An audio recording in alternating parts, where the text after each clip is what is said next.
It's time for the Longines Chronoscope, a television journal of the important issues of the hour, brought to you every Monday, Wednesday, and Friday. A presentation of the Longines Whitnor Watch Company, maker of Longines, the world's most honored watch, and Whitnor, distinguished companion to the world-honored Longines. Good evening, this is Frank Knight. May I introduce our co-editors for this edition of the Longines Chronoscope? Larry Lasser, CBS News correspondent, and Kenneth Crawford, National Affairs Editor of Newsweek magazine. Our very distinguished guest for this evening is Admiral Richard E. Byrd. The North Pole used to be a no-man's land, but these are the days when, by buying a ticket on a commercial airliner, you can fly across the North Pole and drink a cocktail at the same time. Yet only 30 or more years ago, about 35 years ago, our guest tonight found out whether there was any land north of the North American continent. He made that first discovery flight, and I must say that Admiral Byrd, our guest tonight, is not only our greatest living explorer, but he's been an inspiration to countless Americans. Admiral Byrd, you've been to both the North Pole and the South Pole. Is there any unexplored land left on this earth that might appeal to adventurous young Americans? Yes, there is. And not up around the North Pole, because it's getting crowded up there now, because they find out it's really usable, not only to live in, but militarily.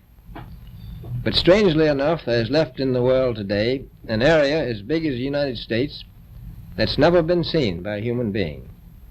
And that's beyond the pole, on the other side of the South Pole, from Middle America. And I think it's quite astonishing that there should be an area as big as that unexplored.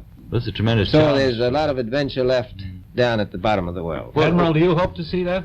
I do. Well, Admiral, Yeah. would you say that since you've been to both the extremities of Earth, are these expeditions to such far-off places, are they getting easier because of modern techniques, or is danger still close at hand? Well, it's a little risky, but nothing like it used to be with the old slow planes and the small cruising radius where we had to put down bases. We replaced the dog teams, and of course that was a big improvement. But now the planes go much faster and they are safer, and they have a much bigger cruising radius. You haven't got the danger of a terribly heavy load. Admiral, an expedition to which I believe you're the advisor is now en route. What is that expedition doing? Well, that's the icebreaker Atka, and it's a reconnaissance expedition. It's going down to the South Pole area to make certain observations and to look for some bases. They will be back in April, and they will report back, and upon the information we get from that undertaking, we will base the bigger expedition that's to follow. Is that very definitely planned, or is that... That is being planned right now. So I'm willing to say to you that there will be a number of expeditions that will follow, I think, year after year, at the bottom of the world, because the government has really become interested. Well, Admiral Byrd, I can understand, I think everybody can, the interest in the North Pole because it's so near our greatest challenger, Soviet Russia. But why this interest in the bottom of the world? Nobody living down there, is there? No, it's pretty cold. There's only one permanent resident, that's the emperor penguin. The little ones live further north. I tell you one reason they're interested. It's by far the most valuable, important place left in the world for science. That's why the scientific groups all over the nation are really interested. But more important than that, it has to do with the future of the nation, those to come after us, or even during your lifetime, because it happens to be an untouched reservoir of natural resources. And, as the world shrinks with an ever-increasing acceleration, far-flung places, once useless, like we thought the North Pole was, and no man's land, become very useful. The bottom of the world will be important, not only to us, but to our allies. I was going to ask you, does it have military importance?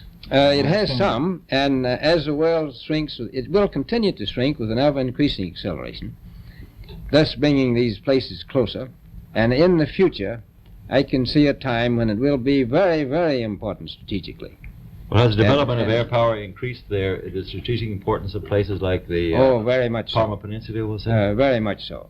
Even now, if anything happened and we lost the Panama Canal, we would have to control the islands just north of Antarctica, which are part of Antarctica, and between there and Cape Horn. I've heard it said that there are 7 continents in the world, and one of them has never been seen by a woman, and that's Antarctica. Is that actually true? Well, if the Palm Peninsula is an island, as far as I know, that's true. No woman's ever stepped foot upon the Antarctic continent, and it's the most peaceful place in the world. Well, I'm sure that won't last very long. I understand now that you're working with the Arnold Bread Company in charge of frozen foods. Now, is there any future for frozen foods down these frozen extremities? Well, I think the human race can be helped by that. This was thought out by Dean Arnold, who's, in my opinion, a great humanitarian. He learned that we went down there after 4 or 5 years and finished a meal that we had left there on the table when we had evacuated Little America. Everything was perfect, including the bread. So he got the idea of this frozen bread, and already he sent some to Europe, and it worked very well over there for some of the starving people. So you can store it down to the Antarctic and against the lean years, and you wouldn't have any people in the world really starving if you did that. Yes, in the event of an atomic war. You'd stay there forever. Admiral, you speak of the resources of Antarctica. What are they? What are the natural resources there? Well, we've found enough coal within 180 miles of the South Pole in a great ridge of mountains. It's not covered with snow, enough to supply the whole world for quite a while. Well, that's the coal. Now, there's evidence of many other minerals. We are pretty sure there's oil. Now, that coal shows the bottom of the world. Now, by far the coldest spot in the world. Where that coal is gets 100 below zero in the winter. Well, it was once tropical. So we think there's oil there, and there's evidence, probably uranium there. Is it any secret? Is there uranium there? That would be the only thing that would be practical to actually go after, I suppose. Everything else would be economically unfeasible, wouldn't it? Well, as we recklessly expend our resources, the time will come when we'll have to go after that stuff down there. Well, you know, I avoided what you said about uranium. I'm not sure about that. I don't want to have the world fighting over the Antarctic. Admiral, is there a competition among other nations to try to get information about Antarctica and possibly to secure some of these resources? Well, yes. There are now 7 nations very much interested. Russia is interested tremendously. That I'm sure of. Australia has an expedition down there. The Argentine, the Chile, New Zealand, Britain, and so on. Now, you can understand those people down there being interested because they live down there. The New Zealanders, the Argentinians, the Chileans, and the Australians. And so we don't do much about claiming anything. Admiral, you make this sound a little crowded. Are there that many expeditions now there or en route there? Well, you know, as I said, it's the most peaceful place in the world, but I don't think it will be for long because of this intense interest on the part of other nations and this nation. Well, Admiral Byrd, are private expeditions a thing of the past? Is expedition and exploration, making expedition and exploration now purely a government function because of the tremendous cost and organization? No, I don't think so. I think down south it may be more or less a thing of the past, but not other expeditions that go there. A lot of them go north now. This latest expedition now on the way is a government expedition, I take it. Yes, that's the government. Admiral, may I ask you, is there a great difference between the top of the world and the bottom of the world? There is. Now, the North Pole is the center of an ocean 10,000 feet deep. The South Pole, the center of a plateau, 10,000 feet high. The North Polar Sea is surrounded by continents slightly frozen. The Antarctic continent is surrounded by a belt of ice frozen seas of at least 1,200 miles thick. Now, the south is a plateau. It gets in some places 14,000 feet up. I've been over areas about 13,000, and it's a little bit chilly up there.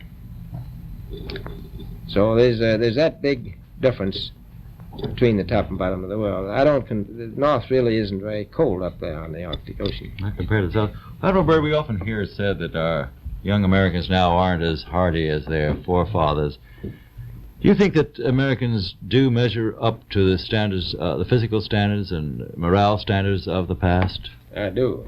I don't believe that. I think they're just as hardy. Well, what would you say was the most valuable factor on an expedition? Is it morale, or physical courage, or is it sheer equipment? Well, I've always thought that loyalty was by far the most important trait. The British told me that when I first went down in 28, that I couldn't possibly get through the winter night without a mutiny if I took more than 20 men. But to serve science, I had to take 42 men. And then I took 56 the next time, and so on. And I did find that loyalty was the most important thing during the winter night when it's very hard on your nerves. I think that's best trait. Well, that's a very valuable characteristic at any time. Well, thank you very much, Admiral Byrd. It's been a great pleasure to have you here tonight. It's a pleasure to be with you. Yeah. The opinions expressed on the Longines Chronoscope were those of the speakers. The editorial board for this edition of the Longines Chronoscope was Larry Lasser and Kenneth Crawford. Our distinguished guest was Admiral Richard E. Byrd. A Longines watch makes the most perfect Christmas gift. It has beauty, elegance, and enduring quality, and a universal reputation as just about the finest of the world's watches. Now, actually, barring accident or abuse, the Longines watch that you give this Christmas will be better than new after 5 or even 10 years of daily use. Time holds no terrors for a Longines. The exquisitely finished watch movement defies normal wear and friction, achieves unsurpassed timekeeping accuracy and reliability. Thus does Longines inner quality match Longines outer elegance. Among the finest watches of the world, only Longines watches have won 10 World's Fair grand prizes, 28 gold medals, highest honors for accuracy in fields of precise timing.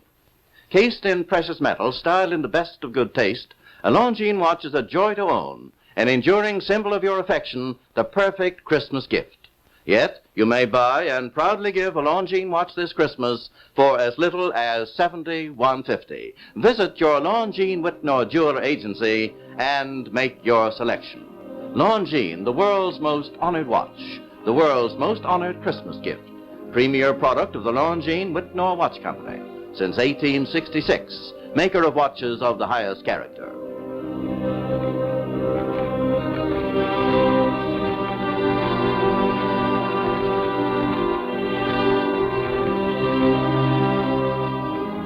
We invite you to join us every Monday, Wednesday, and Friday evening at this same time for the Longines Chronoscope, a television journal of the important issues of the hour, broadcast on behalf of Longines, the world's most honored watch, and Whitnor, distinguished companion to the world-honored Longines.